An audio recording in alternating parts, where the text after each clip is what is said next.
Supreme court की जो ruling आई है, विजय गोयल साहब हमारे साथ हैं। सर 2 साल से आप अभियान चला रहे थे इसको लेकर, और सर इस वक्त आप किस तरीके से देखते हैं सुप्रीम कोर्ट की रूलिंग को, क्योंकि अभी ऑर्डर टाइप नहीं हुआ है, लेकिन कितनी राहत की बात आप लोगों के लिए, आप लोग स्ट्रे डॉग्स का अभियान चला रहे थे काफ़ी सालों से। देखिए 2 साल से लोक अभियान के माध्यम से हम आवारा कुत्तों के खिलाफ आंदोलन चला रहे थे। ये जितने भी लोग आए हुए हैं RWA के, ये सब मेरे पुराने साथी हैं जी। और सुप्रीम कोर्ट का निर्णय जो है वो बड़ा दूरगामी है जी।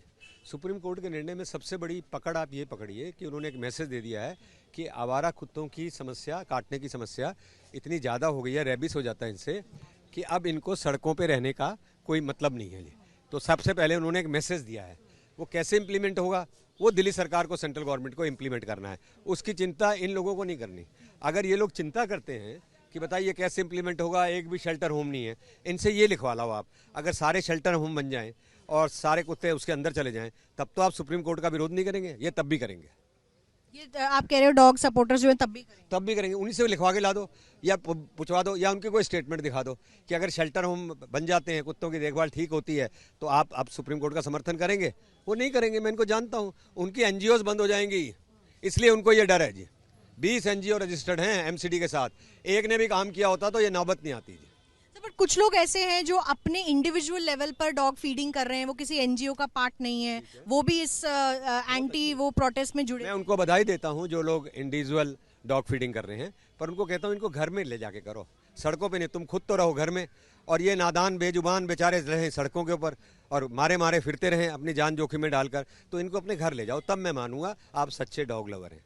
सर एक आखिरी सवाल, MCD की तरफ से जो स्टरलाइजेशन होनी चाहिए थी, जिस स्तर पर होनी चाहिए थी, वो नहीं हुई। कहीं ना कहीं यहाँ पर भी करप्शन देखा गया, लेड बैक एटीट्यूड देखा गया।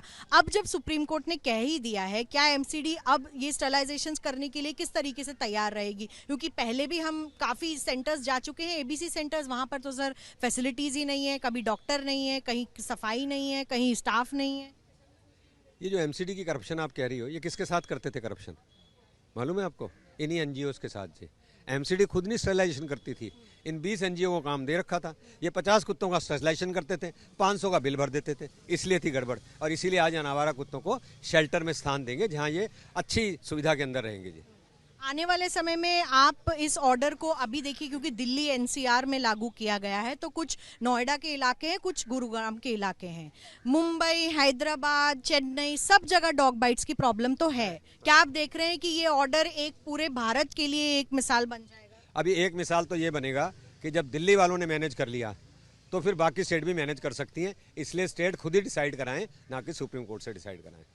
बहुत धन्यवाद हमसे बात करने का। और ये विजय गोयल कह रहे हैं कि जिस तरीके से यहाँ पर चीज़ें लागू हुई हैं वो भारत भर में एक मिसाल भी बन सकती हैं, लेकिन देखना ये होगा कि कैसे ये ऑर्डर को लागू किया जाएगा, क्योंकि बहुत ज़्यादा म्यूनिसिपल कॉरपोरेशन की तरफ से जो लेड बैक एटीट्यूड देखा गया, जो ढिलाई बरती गई, उसकी वजह से ये प्रॉब्लम अब सामने आई है डॉग बाइट्स की। और RWA वाले अपनी तरफ से इस ऑर्डर को लेके काफ़ी खुश दिखाई दे रहे हैं, और विजय गोयल खुद भी कह रहे हैं कि क्योंकि NGOs MCD के साथ ये सेंटर्स चलाते थे, इन्होंने ढंग से सेंटर नहीं चलाए। क्या इनका ऑडिट क्यों नहीं किया गया, MCD ने क्यों इस पर पहल नहीं की, ये भी बहुत सारे सवाल हैं।